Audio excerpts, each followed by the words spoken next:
আমাদের সমাজ, আমাদের বিচার, মানুষের এবং জনজীবনের যে শান্তি, স্বাচ্ছন্দ্য, সুশাসন, এটা সমাজের যে কোনো নাগরিকের কিন্তু কাম্য। আমরা এটাই চাই যে দেশে আমরা জন্মেছি দেশটা ভালো চলুক। কিন্তু আমরা দেখতে পাচ্ছি যে স্বাধীনতার এই 54-55 বছর হয়ে গেল, আমাদের দেশে যারা দেশ শাসন করেছেন, সব শাসনের সময় যারাই ক্ষমতায় যান, যারা এই শাসনের কেন্দ্রে থাকেন, সেই এমপি, মন্ত্রী, চেয়ারম্যান, মেম্বারদের তাদের চারিপাশে ঘিরে যে লোকগুলো থাকেন, বারবার তারা ভোট নেন, তাদেরই ভাগ্যের বদল হয়, সাধারণ দুঃখী মানুষের ভাগ্যের কোনো পরিবর্তন হয় না। এটা ইসলামের বিধান নয়। আল্লাহ তাআলা যুগে যুগে আল্লাহর নবীগণকে পাঠিয়েছেন, কিতাব নাজিল করেছেন, সহিফা নাজিল করেছেন, একটা কারণে বিশ্ব মানবতার কল্যাণ তারা সাধন করেছে। নবীদের আগমনের এটাই ছিল উদ্দেশ্য।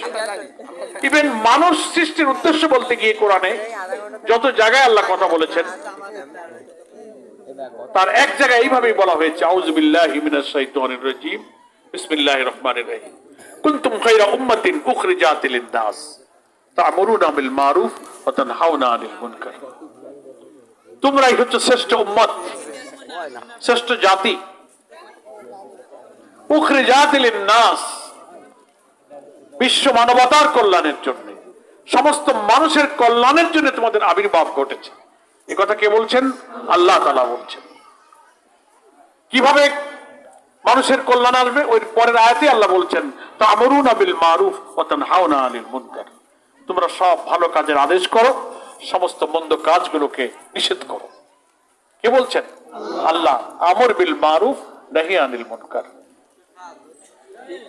এর থেকে একথা বোঝা যায়, সমস্ত শান্তি এবং কল্যাণের মূল উৎস হলো আল্লাহ প্রদত্ত সমস্ত ভালো কাজগুলো চালু করে দেওয়া, আর আল্লাহর নিষিদ্ধ যত খারাপ কাজগুলো বন্ধ করে দেওয়া।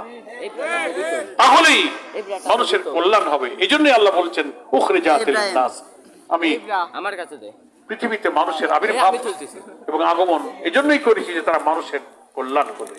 উখরিজাতিল নাস, নাস শব্দের অর্থ হচ্ছে মানুষ। নাস মানে কি? মানুষ। কোরআন শরীফে একটা সূরা আছে, সূরা নাস আছে না? মানুষ।